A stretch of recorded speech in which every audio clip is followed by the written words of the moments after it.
Very good morning to all of you. हाँ, मैं विशाल भोजने और आपका स्वागत है मराठी फिजिक्स बाय विशाल भोजने इस चैनल में। तो लास्ट टाइम हमने शुरू किया था 9th क्लास का फिजिक्स मोशन और उसमें हमने ग्राफिकल रिप्रेजेंटेशन ऑफ मोशन पढ़ा था। अब प्रीवियस लेक्चर में हमने पढ़ा था वेलोसिटी टाइम ग्राफ। अब वेलोसिटी टाइम ग्राफ हमने दो तरह के देखे थे। पहला वेलोसिटी टाइम ग्राफ था कि जो प्लॉट किया जाता है वेलोसिटी अगेंस्ट टाइम और वो था कांस्टेंट वेलोसिटी का। और वो ग्राफ हमने किस तरह से बनाया था? अगर हमने कहा कि सपोज यहाँ पर वेलोसिटी प्लॉट की गई है 0, 1, 2, 3, 4 मीटर पर सेकंड में, वेलोसिटी प्लॉट की गई है मीटर पर सेकंड में और टाइम प्लॉट किया गया है सेकंड में, जैसे 0, 1, 2, 3, 4। ओके, इस तरह से अगर हमने कह दिया कि वेलोसिटी कांस्टेंट है, इसका मतलब 2 मीटर पर सेकंड है, तो इनिशियली वेलोसिटी कितनी रहेंगी? 2 मीटर पर सेकंड। एक सेकंड बाद भी वेलोसिटी बदली क्या? नहीं, क्या कहा? कांस्टेंट वेलोसिटी है। ओके, क्या कहा? कांस्टेंट वेलोसिटी है 2 मीटर पर सेकंड की। तो दूसरी बार भी कितने? एक सेकंड बाद भी 2, दूसरे सेकंड बाद भी वेलोसिटी नहीं बदलने वाली और तीसरे सेकंड बाद भी उतनी रहेंगे। और इस तरह से आप सारे पॉइंट जोड़ दो तो ग्राफ का नेचर कुछ इस तरह से दिखता है। वो है straight line parallel to the time axis. Okay, तो हम यहाँ पे क्या बोलते थे कि अगर ग्राफ का नेचर क्या है? स्ट्रेट लाइन है। स्ट्रेट लाइन है मतलब स्लोप क्या है? कांस्टेंट। लेकिन क्या ग्राफ स्लोपी नजर आ रहा है हमको? क्या ग्राफ को कहीं भी स्लोप नजर आ रहा है? अगर ये पैरेलल टू एक्स एक्सिस या तो पैरेलल टू टाइम एक्सिस है, अगर टू व्हीलर आप लेके गए तो ऐसे कैसे लेके जा सकते हो रोड से? वो कहीं स्लोप पे चढ़ नहीं रहा है, उतर नहीं रहा है, मतलब ना तो उसको कांस्टेंट स्लोप है, ना तो उसको इंक्रीजिंग है, ना ही उसको डिक्रीजिंग है, उसको स्लोप ही नहीं है क्योंकि वो पैरेलल टू एक्स एक्सिस है, that is parallel to time axis है। तो क्या हम बोलेंगे जिसके y क्वांटिटीज में ऊपर स्लोप क्या होता है? Change in quantities which are plotted on y axis minus change in quantities which are plotted on x axis. और यहाँ पर y एक्सिस के ऊपर जो क्वांटिटीज प्लॉट की गई है उसमें कोई चेंज ही नहीं हो रहा। तो क्या मैं कहूँ इस स्ट्रेट लाइन का स्लोप क्या है? 0। किसी भी लाइन का, किसी भी ग्राफ का स्लोप 0 होना मतलब ग्राफ से जो क्वांटिटी डिनोट की जाती है उसका 0 हो जाना। अब ग्राफ के स्लोप से कौन सी क्वांटिटी डिनोट की जाती थी? Change in quantity which are plotted on y axis. अब चेंज इन क्वांटिटी मतलब क्या था? कि चेंज इन वेलोसिटी था। क्या था? Rate of change of velocity with respective to time था। x एक्सिस पर कौन सी क्वांटिटी प्लॉट की गई थी? टाइम। तो हम क्या बोलते रहे थे? Change in quantity which are plotted on y axis to the change in quantity which are plotted on x axis is nothing but the slope. Okay, ये रेशियो क्या था? स्लोप था। अब rate of change of velocity with respective to time क्या होता है? Acceleration. तो क्या मैं बोलूं इसका एक्सेलरेशन भी क्या था? 0 था, कुछ इस तरह से। ओके, अब ये यहां पर हमें एक्सेलरेशन 0 आता, स्लोप। और कौन सी क्वांटिटी दिखा सकता है ये? अगर मैं यहां पर कोई भी पॉइंट ले लेता हूं और वहां पर हम ये वेलोसिटी है और ये टाइम दिखा रहा है, एक्स एक्सिस पर टाइम प्लॉट किया है और वाई एक्सिस पर वेलोसिटी प्लॉट की गई है। अब समय के साथ में या तो स्पीड में बदलाव आए, या तो वेलोसिटी में बदलाव आए, या तो वेलोसिटी कांस्टेंट रहे। लेकिन अगर वेलोसिटी 0 से ज़्यादा है मतलब ऑब्वियसली अगर उसको कोई ऑब्जेक्ट किसी भी वेलोसिटी से मूव हो रहा है, इसका मतलब समय के साथ में अगर उसकी वेलोसिटी में बदलाव आए या ना आए, या तो उसकी वेलोसिटी कांस्टेंट रहो या तो उसकी वेलोसिटी चेंज रहो। लेकिन अगर ऑब्जेक्ट को वेलोसिटी है, इसका मतलब क्या है? कि ऑब्जेक्ट उसकी ओरिजिनल पोजीशन से जगह चेंज कर रहा है, कहीं तो भी डिस्प्लेस हो रहा है। मे बी वो कांस्टेंट वेलोसिटी से डिस्प्लेस हो रहा होगा, मे बी वो इंक्रीजिंग, मे बी वो डिक्रीजिंग, लेकिन डिस्प्लेस तो हो रहा होगा कि नहीं? तो अब ये देखो, अगर मैं इस ग्राफ के ऊपर 4 पॉइंट ले लेता हूँ, ओके, इसको नाम दे दिया OABC, इस पॉइंट को नाम दे दिया O, इस पॉइंट को नाम दे दिया A, इस पॉइंट को नाम दे दिया B और इस पॉइंट को नाम दे दिया C। अब यहां पर अगर मैं इतने पार्ट को शेड कर देता हूं, ओके, तो ये किस तरह का शेप लग रहा है? रेक्टेंगल शेप लग रहा है। क्या मैं कहूं जो एरिया कहां पे है? वेलोसिटी टाइम ग्राफ का है। जो एरिया शेडेड एरिया है, वेलोसिटी एरिया, ये काय का एरिया है? Area under the velocity time graph. ये जो इस रेक्टेंगल का एरिया है, ये क्या पता है हमको? एरिया देखो क्या होता है? एरिया क्या होता है? उस रेक्टेंगल की लेंथ इनटू ब्रेथ। अब देखो ये लेंथ कितनी है? 1, 2, 3, क्या मैं कहूँ, एरिया क्या होता है, लेंथ इनटू ओके ब्रेथ। अब लेंथ कितनी दिखाई दे रही है इसकी, 3। ओके, दैट इज लेंथ क्या है, final point minus initial point, 3 minus 0 is 3। Okay, और ब्रेथ क्या है, 2 माइनस 0 इज 2। दैट इज मैं बोल दूंगा 3 इंटू 2। ये क्या है, लेंथ इंटू ब्रेथ है। और ये क्या किया है, लेंथ इंटू ब्रेथ। मतलब देखो इस एक्सिस पर क्या प्लॉट किया गया है, लेंथ के एक्सिस पर टाइम प्लॉट किया गया है, और ब्रेथ के एक्सिस पर कौन सी क्वांटिटी प्लॉट की गई है, वेलोसिटी प्लॉट की गई है। क्या मैं बोलूं कि 3 इंटू 2, ओके 3 इंटू 2। अब 3 में क्या प्लॉट किया गया है, ये सेकंड में प्लॉट किया गया है, ये तो हम बाद में सॉल्व करेंगे। 3 इंटू 2 कितना हो गया, 6। इसका एरिया हो गया 6 यूनिट स्क्वायर, इसका क्या एरिया हो गया। अब मैं टाइम का यूनिट देखता हूं, टाइम का यूनिट क्या है, जो क्वांटिटी प्लॉट की गई थी लेंथ के अलावा, उसका यूनिट क्या था, second. Okay, into velocity, velocity जो प्लॉट की गई थी उसका यूनिट क्या था, मीटर पर सेकंड। क्या मैं बोलूं, second will get cancel, so second into meter per second automatically becomes meter. तो ये इसका यूनिट क्या हो गया, मीटर। अब मुझे बताओ, मीटर में हम कौन सी क्वांटिटीज मेजर करते हैं, मीटर में हम कौन सी क्वांटिटीज मेजर करते हैं, तो वो हम मेजर करते हैं डिस्प्लेसमेंट। क्या मैं बोलूं, एरिया जो एरिया था under the velocity time graph, area था under the velocity time graph, वो क्या शो कर रहा था, डिस्प्लेसमेंट।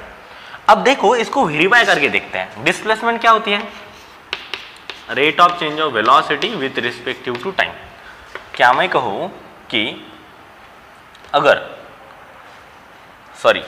वेलोसिटी क्या होती है, उल्टा हो गया, rate of change of displacement with respective to time. अगर मुझे डिस्प्लेसमेंट निकालनी है तो क्या मैं dt को इधर लेके जा सकता हूं, तो ये क्या हो जाएगा, वेलोसिटी इनटू टाइम। क्या मैं बोलूं कि डिस्प्लेसमेंट ये वेलोसिटी इनटू टाइम होता है, क्या यहां से वेरीफाई हो गया। वेलोसिटी का यूनिट देखो क्या है, मीटर पर सेकंड, और डिस्प्लेसमेंट का क्या है, सेकंड है, तो सेकंड विल गेट कैंसल। तो क्या मैं कहूं, डिस्प्लेसमेंट का यूनिट मीटर। इसका मतलब हमने क्या कहा, area under the velocity time graph shows us the displacement. तो हमने इस तरह का ये ग्राफ देखा था। अब ऐसा जरूरी नहीं है कि ग्राफ हर बार इस तरह से है, कांस्टेंट वेलोसिटी का है। अगर इंक्रीजिंग वेलोसिटी का ग्राफ रहा, डिक्रीजिंग वेलोसिटी का ग्राफ रहा, कैसे भी वेलोसिटी का ग्राफ रहा, तो उसके अंडर का जो एरिया है वो हर बार हमें क्या देने वाला है, डिस्प्लेसमेंट देने वाला है। ओके, क्या देने वाला है, डिस्प्लेसमेंट। तो क्या हम बोलेंगे, area under the velocity time graph gives us the displacement of object. हो गया, यहां तक कोई डाउट है? अगर इसमें कुछ भी डाउट होगा तो ये आपका नेक्स्ट टॉपिक पे क्लियर हो जाएगा।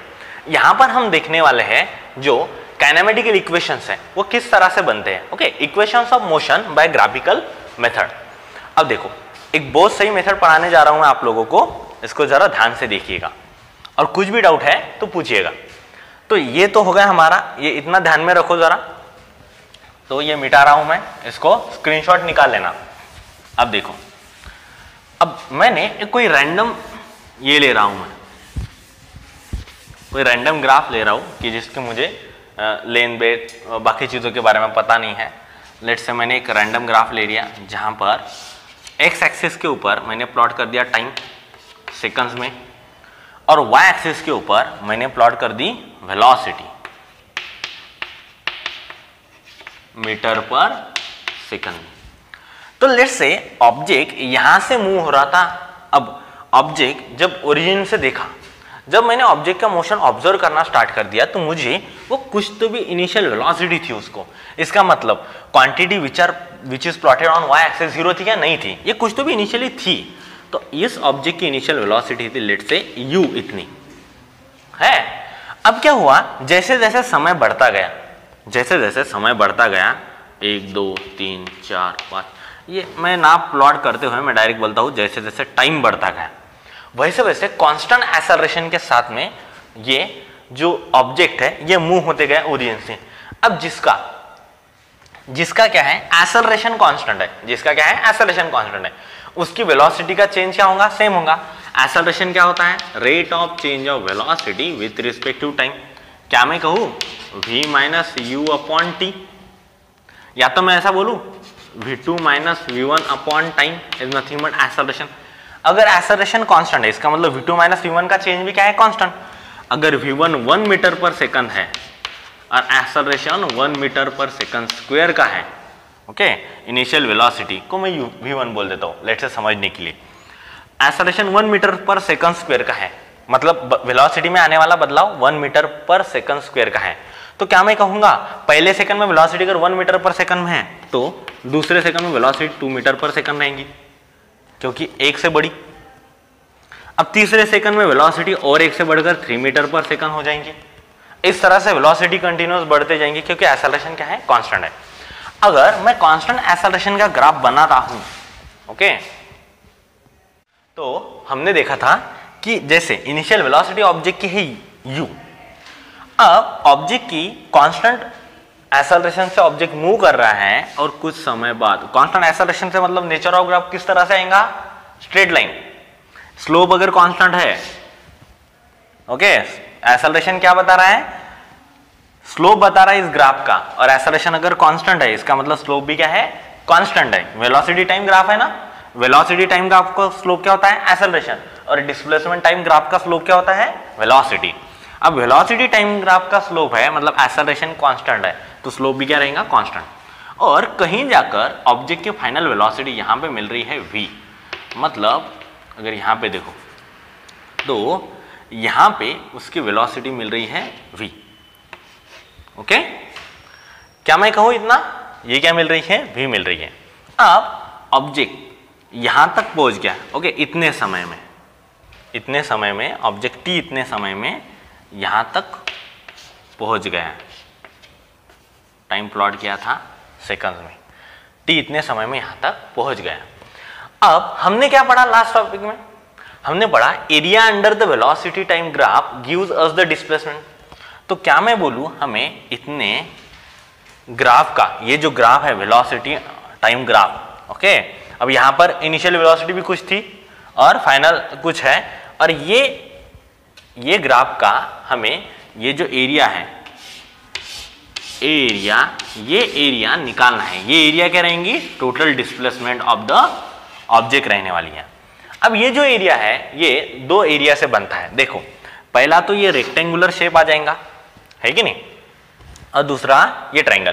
क्या मैं कहूँ ये जो ट्रेपेजियम है, ये ट्रेपेजियम जो है ये एक रेक्टेंगल और एक राइट एंगल ट्रायंगल से बना है। क्या मैं ऐसा बोल सकता हूँ, बोल सकता हूँ कि नहीं बोल सकता हूँ। देखो इसकी इनिशियल वेलोसिटी थी u, फाइनल वेलोसिटी क्या है इसकी v है, फाइनल वेलोसिटी क्या है v है। अब ये क्या मैं कहूंगा एरिया, एरिया क्या रहने वाला है, एरिया दैट इज हम बोलेंगे टोटल एरिया। क्या हम बोलेंगे, टोटल एरिया। तो टोटल एरिया क्या मैं कहूंगा, एरिया ऑफ रेक्टेंगल, इसको नाम दे देता हूं OABC, और इस पॉइंट को नाम देता हूं D। तो area of OABC plus area of ABD plus area of triangle ABD क्या आने वाला है। देखो एरिया ऑफ OABC क्या आने वाला है, एरिया ऑफ OABC यह आएगा लेंथ इंटू ब्रेथ, क्योंकि रेक्टेंगल है, रेक्टेंगल है नहीं है, तो इसकी लेंथ कितनी है t और ब्रेथ कितनी है u है। क्या मैं बोलूंगा ut प्लस अभी एरिया ऑफ ट्रायंगल ABD। अब ABD में देखो ये क्या है, एक राइट एंगल ट्रायंगल है। राइट एंगल ट्रायंगल का एरिया क्या होता है, half into base into height. अब ये क्या आएगा 1/2 इंटू बेस कितना है, बेस इसका t है तो ये भी, अगर OC t है तो AB भी कितनी है t है, इंटू अब ये आ गया BD, ये क्या आ गया BD आ गया। अब देखो BD का हमें निकालना है। अब हमें पता है कि AO कितना है U है, और इस पॉइंट को नाम दे देते हैं हम F। AO कितना है U है और OF कितना है V है। क्या मैं कहूंगा BD मतलब ये रहेगा इतनी V माइनस इतनी U, तो ये क्या आएगा V minus U। Okay B D ये लेंथ कितनी आएंगी v माइनस यू आएंगी, क्योंकि टोटल ओ एफ कितनी है v है और ओ ए कितनी है u है, तो ए एफ कितनी आएंगी ये v माइनस यू आ जाएंगी और जो ए एफ रहेंगी वही बी डी रहेंगी, है कि नहीं। तो हम इसको क्या बोलेंगे v माइनस यू बोल दिया। अब अगर एक्सेलरेशन सेम है तो क्या मैं कहूंगा एक्सेलरेशन क्या होता है, acceleration v minus u upon T, final velocity minus initial velocity upon time. तो क्या मैं कहूँ अगर मुझे v माइनस यू की वैल्यू निकालनी है तो ये t को इधर चले जाएगा, t क्या आएगा at, ओके। तो ये वैल्यू की यहां पर अगर पुट कर दिया तो ये क्या आने वाला है देखो ut, ओके। इसका थोड़ा सा मेकअप कर दिया मैंने 1/2 इंटू टी और इसकी v माइनस यू की जगह पे क्या डाल देंगे at डाल देंगे। तो इसको अगर हम फाइनल इक्वेशन लिख लेते हैं, ये क्या गया टोटल एरिया, ये क्या गया टोटल एरिया। तो इसको यहां पर लिखेंगे हम, देखो टोटल एरिया क्या आने वाला है, टोटल एरिया ये आएगा टोटल एरिया क्या आएगा ut plus half a into T square, half a T square. और हमें पता है total area that is area under the velocity time graph क्या शो करता है, तो ये शो करता है डिस्प्लेसमेंट। तो क्या मैं बोलूंगा डिस्प्लेसमेंट क्या आ गया ut plus half A T square.